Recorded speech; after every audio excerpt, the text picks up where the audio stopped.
Qu'est-ce qui peut pousser un homme à braver un blizzard et à tuer de sang-froid? L'année cinématographique 2016 commence très fort avec l'arrivée sur les écrans du 8e long-métrage du surdoué Quentin Tarantino, Les Huit Salopards. Avant la sortie de ce western spaghetti à la sauce ketchup, nous avons eu le privilège de rencontrer le cinéaste américain réputé comme étant le plus inspiré de sa génération. Pour revenir sur la genèse de ce projet au casting impressionnant, Samuel L. Jackson, Kurt Russel, Tim Roth, entre autres, et pour la première fois sous sa direction, l'actrice Jennifer Jason Leigh. As opposed to movies, in the 60s there was a lot of Western TV shows on in America, like I'm not sure exactly the titles out here, but like The Virginian and Bonanza and Gunsmoke, shows like that. And whenever there was, and so I've been watching a lot of those in the last 8 years. And one of the, and I in particularly watch ones that have really good guest stars, you know, cool actors as guest stars.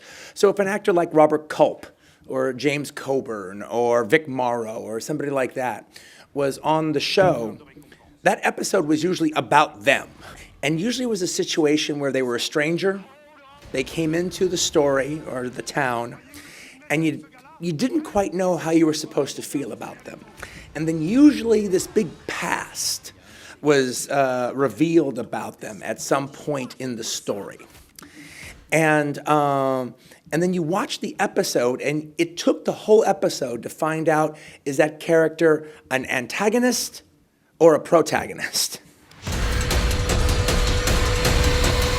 À l'image de ces séries, Les Huit Salopards fait la part belle aux personnages autour desquels s'est construit le scénario. Dans ce sens, il se rapproche du premier film de Quentin Tarantino, le théâtral Reservoir Dogs. But one of the things that makes this one like the closest to Reservoir Dogs is, you know, a bunch of unlikable chaps in one room, trapped together, and no one can trust each other. But that scenario in and of itself suggests a theatrical experience. But I think it's doubled by the fact that in this piece, but also it's the same in Reservoir Dogs, in this piece, you have a bunch of characters who are theatrical in their own right. They are actually playing people who they aren't.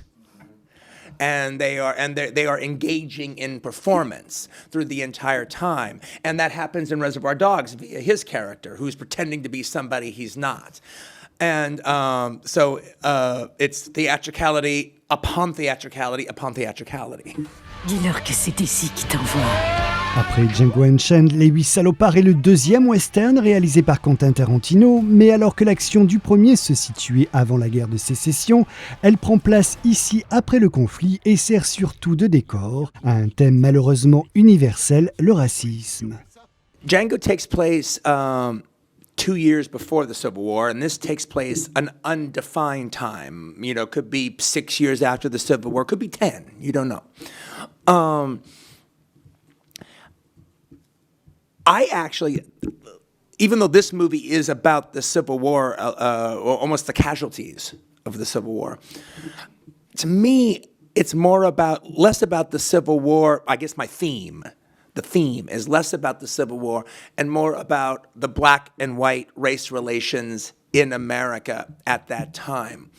I don't feel that they've ever been truly addressed by any of the great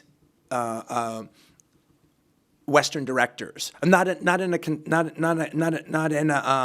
Maybe once, maybe twice, but not as a theme, that is what they're trying to explore. And that is what I'm trying to explore when I do my Westerns. And I do feel that is something I have to contribute to the genre. Les films de Tarantino sont réputés pour leur violence indéniable, mais aussi pour la finesse et la liberté de l'écriture de leurs scénarios. Since Kill Bill, there has been a turn towards the literary in my work, and I've invested more and more and more in the writing of what it is that I'm doing, and I just take my writing more serious than I think I did the first 10 years of my career. But I love that. But also, not only does it not give me anxiety, it calms me down. Because for a long time, it's just me and a blank piece of paper. And nobody else is reading this other than me. So I'm not going to show it to anybody until I'm happy with it. And if I'm never not happy with it, I'll bin it and throw it away and start over again. So I'm not walking a high wire. It's just me and the paper. And once I'm happy with it, then I feel confident. Enfin, la grande particularité du film est d'avoir été tourné en 70 mm, une condition indispensable pour Quentin Tarantino.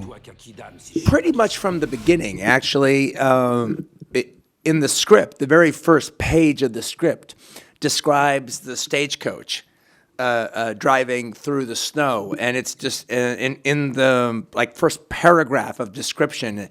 I'm describing the stagecoach going through the snow, and it says, filmed in glorious 70 millimeter. And I think I mentioned it one more time on the first page, and another time on the second page, and another time on the third page. And then I bring it up every 4 pages or so after that. And then I stopped around page 20. But the point was to really get it across to the people who are going to make the movie. We are doing this in 70, or don't even talk to me.